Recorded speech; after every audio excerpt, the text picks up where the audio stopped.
Hello everyone, and welcome back to another episode of the Halo Forge Epidemic. My name is Paints, and today I'm going to be explaining some of the options that are present in Halo 2 Anniversary's Infection mode. So, hopefully I can clear up as best as I can what some of these things do. So Halo 2 Anniversary is shipped with 4 core game types, which are Standard Infection, Cadre, which is something where there's essentially a last squad standing instead of just that overpowered last man standing that we're used to, Flight, which is the linear game type, and Hunted, which is the game type where there's only one survivor that spawns and the infected only have one life. But you'll see in a minute, there's options in any of these game types to make your own game types as well.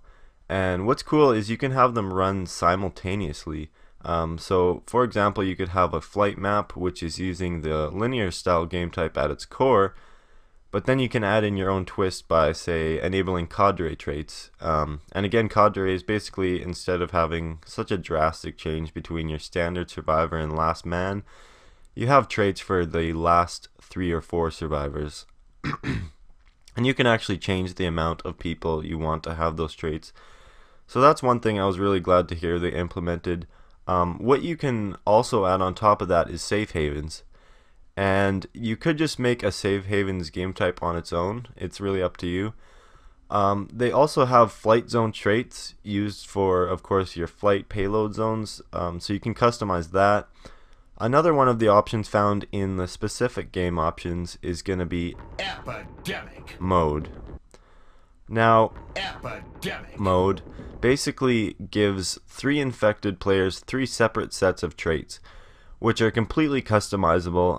As far as I know, you can't change the names of the classes, but if you go to traits and look at the classes, this is where you can change the traits of those 3 infected.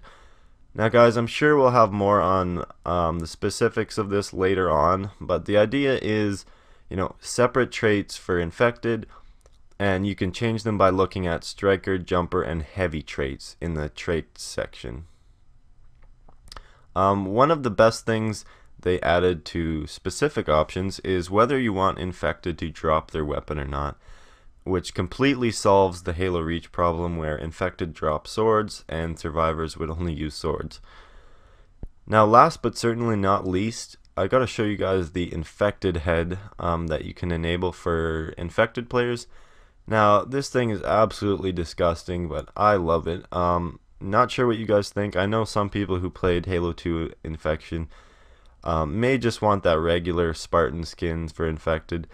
So you have the option for that, which will also come in handy for mini games. But man, look at that thing.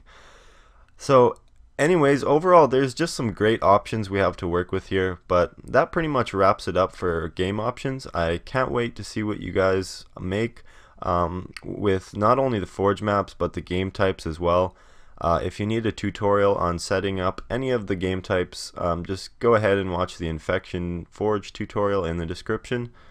But other than that, stay tuned for more Master Chief Collection content, and I'll see you in the next video.